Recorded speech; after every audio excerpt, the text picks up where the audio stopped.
Hello friends, कैसे हैं आप। आइए हम कबीरदास जी के बारे में जानते हैं। वैसे तो आप सब लोग जानते ही होंगे कि इनके कितने सुंदर सुंदर दोहे हैं जो हम लोग गुनगुनाते रहते हैं, लेकिन आइए फिर भी हम इनके बारे में थोड़ा और जान लेते हैं। इनका पूरा नाम संत कबीरदास जी था और इन्हें कबीरा भी और कबीर साहब भी कहते थे। इनके माता पिता नीरू और नीमा थे। पत्नी लोई। संतान एक पुत्र और एक पुत्री। पुत्र का नाम कमाल और पुत्री का नाम कमाली है। जन्म काशी में बनारस में हुआ है और इनका कर्म क्षेत्र समाज सुधारक। समाज सुधारक कवि के रूप में इन्होंने समाज के सुधार के लिए कविताएं लिखी हैं। धार्मिक शिक्षा इनकी श्री रामानंद नामक गुरुजी हैं, उन्होंने की। आइए इनके बारे में संक्षेप से जानते हैं। कबीरदास का जन्म 1398 ईस्वी में हुआ था। कबीरदास के जन्म के संबंध में अनेक प्रकार की बातें लोगों द्वारा कही जाती हैं। कुछ लोगों का कहना है कि वह जगतगुरु रामानंद स्वामी जी के आशीर्वाद से काशी की एक विधवा ब्राह्मणी के गर्भ से उत्पन्न हुए थे। ब्राह्मणी उस नवजात शिशु को लहरताला ताल के पास फेंक आई।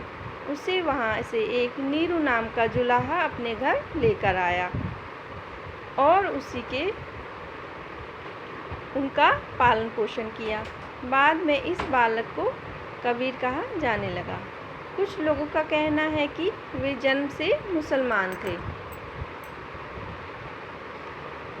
रामानंद जी एक दिन गंगा स्नान करने के लिए सीढ़ियों से उतर रहे थे कि तभी अचानक उनका पैर कबीर के शरीर पर पड़ गया। उनके मुख से तत्काल राम राम शब्द निकल पड़ा। उसी राम को कबीर ने दीक्षा मंत्र मान लिया और रामानंद जी को अपना गुरु स्वीकार कर लिया। कुछ कबीर पंथियों का यह मानना है कि कबीरदास का जन्म काशी में लहरतारा तालाब में उत्पन्न कमल के मनोहर पुष्प के ऊपर बालक के रूप में हुआ था। कबीर के शब्दों में, काशी में प्रगट भये रामानंद चेतार। कबीरदास जी का विवाह बनखड़ा बरागा का पालता कन्या लोई के साथ हुआ। कबीरदास की कमाल और कमाली नामक दो संतानें भी थीं, जबकि कबीर को कबीर पंथ में बाल ब्रह्मचारी माना जाता है। इस पंथ के अनुसार कामात्य उसका शिष्य था और कमाली तथा लोई उनकी शिष्या थी। लोई शब्द का प्रयोग कबीर ने एक जगह कमल के रूप में भी किया है। कबीर की पत्नी और संतान दोनों थे। एक जगह लोई को पुकार कर कबीर कहते हैं, कहत कबीर सुनो रे भाई, हरि बिन राखल हार न कोई। यह हो सकता है कि पहले लोई उनकी पत्नी होंगी, बाद में कबीर ने अपनी शिष्य बना लिया हो। वे अवतार, मूर्ति, रोजा, ईद, मस्जिद, मंदिर आदि को नहीं मानते थे। वह पूजा पाठ में विश्वास नहीं करते थे। वह समाज सुधारक थे और समाज के प्रति सुधार में विश्वास रखते थे। कबीर के नाम से मिले ग्रंथों की संख्या भिन्न भिन्न लेखों के अनुसार भिन्न भिन्न है। H.H. विल्सन के अनुसार कबीर के नाम पर 8 ग्रंथ मौजूद हैं। विश्व G.H. वेस्टकाट ने कबीर के 74 ग्रंथों की सूची प्रस्तुत की।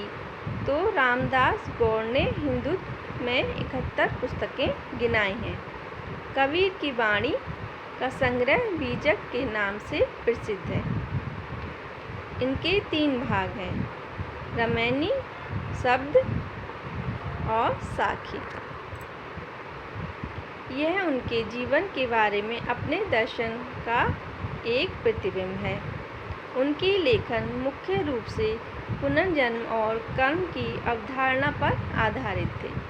कबीर के जीवन के बारे में यह स्पष्ट था कि वह एक बहुत ही साधारण तरीके से जीवन जीने में विश्वास रखते थे। उनका परमेश्वर की एकता की अवधारणा में एक मजबूत विश्वास था। उनका एक विशेष संदेश था कि चाहे आप हिंदू भगवान या मुसलमान भगवान के नाम का जाप करें, किंतु सत्य यह है कि ऊपर केवल एक ही परमेश्वर है जो इस खूबसूरत दुनिया के निर्माता हैं। जो लोग इन बातों से ही कबीरदास की महिमा पर विचार करते हैं, वे केवल सतह पर ही चक्कर काटते हैं। कबीरदास एक बहुत ही महान और जबरदस्त क्रांतिकारी पुरुष थे। ऐसी मान्यता है कि मृत्यु के बाद उनके शव को लेकर भी विवाद उत्पन्न हो गया था। हिंदू कहते हैं कि उनका अंतिम संस्कार हिंदू रीति से होना चाहिए और मुसलमान कहते थे कि मुस्लिम रीति से। इसी विवाद के चलते जब उनके शव से चादर हटाई गई, तब लोगों ने वहां फूलों का ढेर पड़ा देखा और बाद में वहां से आधे फूल हिंदुओं ने उठाया और आधे फूल मुसलमानों ने मुस्लिम रीति से और हिंदू ने हिंदू रीति से उन फूलों का अंतिम संस्कार किया। मगहर में कबीर की समाधि है। उनके जन्म की तरह ही उनकी मृत्यु तिथि एवं घटना को भी लेकर मतभेद है, किंतु अधिकतर विद्वान उनकी मृत्यु संवत 1575 विक्रमी सन 1518 ईस्वी को मानते हैं, लेकिन बाद में कुछ इतिहासकार उनकी मृत्यु को 1448 को मानते हैं। वे भक्ति के सच्चे प्रचारक थे। उनका एक मठ भी है जहाँ वह रहते थे, जहाँ वह साधना करते थे। वहाँ आज भी खड़ाऊ, सिलाई मशीन, रुद्राक्ष की माला जो उनके गुरुजी थे रामानंद, उनसे मिली थी, और दूसरी चीज़ें इस मठ में उपलब्ध हैं। वे अपने प्रकार के एकमात्र संत हैं जो सब सतन सरताज के रूप में जाने जाते हैं।